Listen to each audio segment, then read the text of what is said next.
Miss wow தமிழா நேயர்களுக்கு வணக்கம்.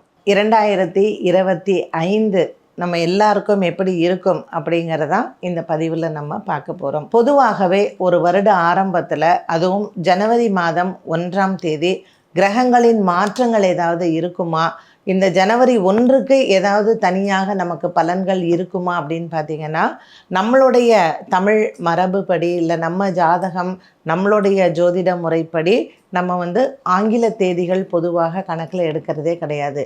சூரியனினுடைய மாற்றங்களும் சந்திரன் மற்ற கிரகங்களினுடைய மாற்றத்தை வைத்து தான் பலன்கள் எப்பொழுதுமே சொல்லப்படும். அதன் அடிப்படையில் தான் இந்த பதிவுமே நாம் பண்ணுறோம். இது எப்படி அப்படின்னு கேட்டிங்கன்னா, நமக்கு தை மாதம் உத்தராயண புண்ணிய காலம் ஆரம்பம், சூரியனினுடைய பாதை மாறுகிறது. அதே போல் நமக்கு அடுத்த வருடத்தில் வரக்கூடிய குரு, சனி, ராகு, கேது இதனுடைய பெயர்ச்சிகளையும் வைத்து தான் பொதுவாக நம்ம உலக நிகழ்வுகளாக இருக்கட்டும், ராசி பலன்களாகட்டும் சொல்லுவோம். அதனுடைய அடிப்படையில் இன்றைக்கி நம்ம சொல்லக்கூடிய இந்த பதிவிலையும் அதை வைத்து தான் நம்மளுடைய ராசி பலன்கள் அமைந்திருக்கிறது.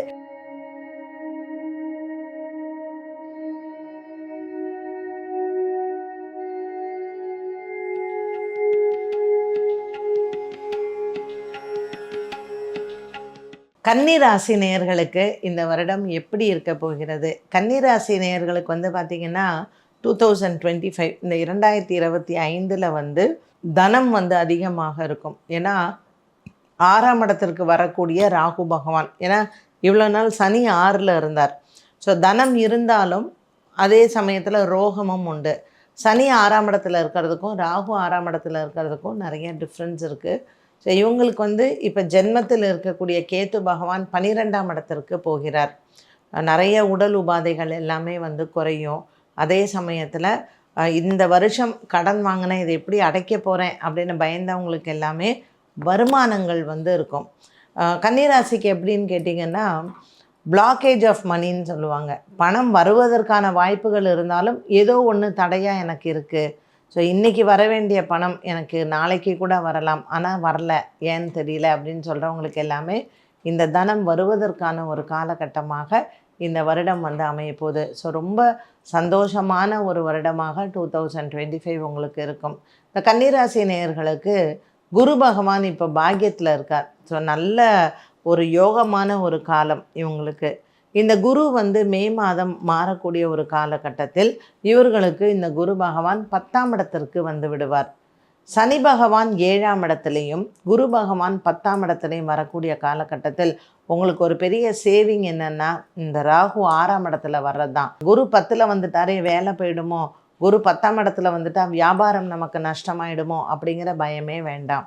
நமக்கு இந்த ராகு பகவான் 6ஆம் இடத்துல வர்றதுனால தனம் வரக்கூடிய ஒரு காலகட்டத்தை எந்த விதத்துலேயும் நமக்கு அது தடையாகவே இருக்காது.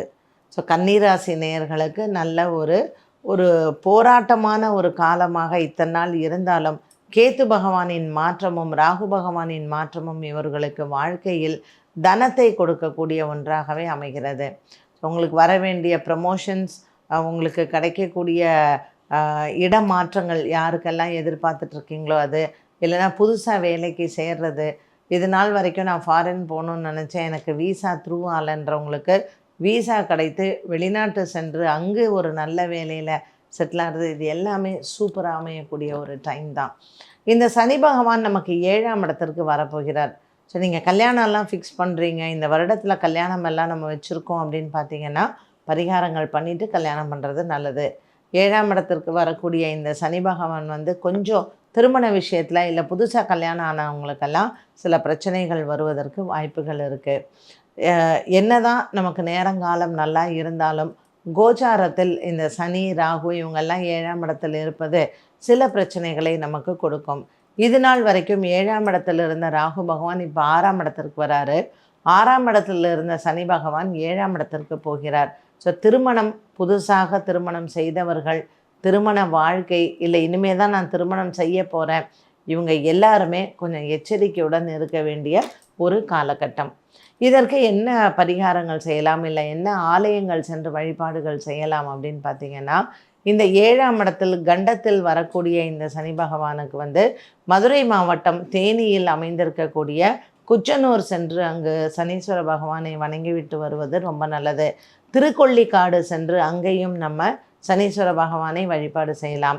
கண்டத்தில் வரக்கூடிய இந்த சனி பகவானுக்கு ஒவ்வொரு வாரம் சனிக்கிழமையில் காலை 6 மணியிலிருந்து 7 மணிக்குள் இருக்கக்கூடிய சனி ஹோரை, இந்த டைமில் நம்ம காக்கைக்கு அன்னம் இடுவது, இல்லை பக்கத்தில் இருக்கக்கூடிய விநாயகர் ஆலயத்தில் போயிட்டு அவருக்கு ஒரு பாலபிஷேகம் செய்கிறது, இது எல்லாமே ரொம்ப ரொம்ப நமக்கு சனி பகவானுக்கு கிடைக்கக்கூடிய ஒரு பரிகாரமாகும்.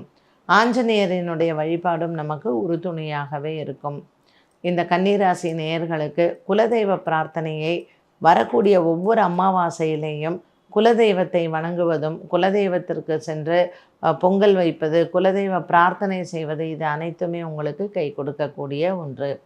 குரு பகவான் 10ஆம் இடத்திற்கு மறைவு ஸ்தானத்திற்கு வந்த பிறகு மே மாதத்திற்கு பிறகு வியாழக்கிழமை தோறும் நவகிரகத்தில் இருக்கக்கூடிய குரு பகவானுக்கு தீபமேற்றி வழிபாடுகள் செய்யலாம். அருகாமையில் இருக்கக்கூடிய சிவன் ஆலயத்தில் வியாழக்கிழமைகளில் பச்சரிசி மற்றும் வெல்லம் தானம் செய்து வந்தால் குரு பகவானின் இந்த 10ஆம் இடத்தில் மறைவு ஸ்தானத்தில் இருக்கக்கூடியதற்கு நல்ல பரிகாரமாக அமைகிறது. ஸோ கன்னிராசி நேயர்களுக்கு 2025ல் கவனமாக இருக்கணும் அப்படின்னு பார்த்தீங்கன்னா, வேலையை கிடுகிடுன்னு ரிசைன் பண்ணுறேன், வேறு வேலை தேடுறேன் அப்படின்னு இல்லாமல் இருக்கிற இடத்துல நீங்கள் அமைதி காத்து இதுலேயே நான் நல்லா வருவேன் அப்படின்னு சொல்லிட்டு வேலையை சட்டுன்னு விடாமல் இருப்பது நல்லது. வேலையை விட்டுட்டு வேலை தேடினீங்கன்னா கிடைக்கிறது கஷ்டம். அதனால் இருக்கிற வேலையவே கொஞ்சம் நிதானித்து நீங்கள் செயல்பாடு பண்ணலாம். இல்லை நான் வெளிநாடு போகிறேன், எனக்கு அங்கே வேலை கிடைக்கும், இல்லை அங்கே எனக்கு நல்ல ஒரு காலகட்டமாக இருக்குமா அப்படின்னு சொன்னீங்கன்னா, உங்களுக்கு வீசாக்கெல்லாம் ஒன்றும் ப்ராப்ளம் இல்லைங்கும்போது அதை நீங்கள் தாராளமாக எடுத்துக்கலாம்.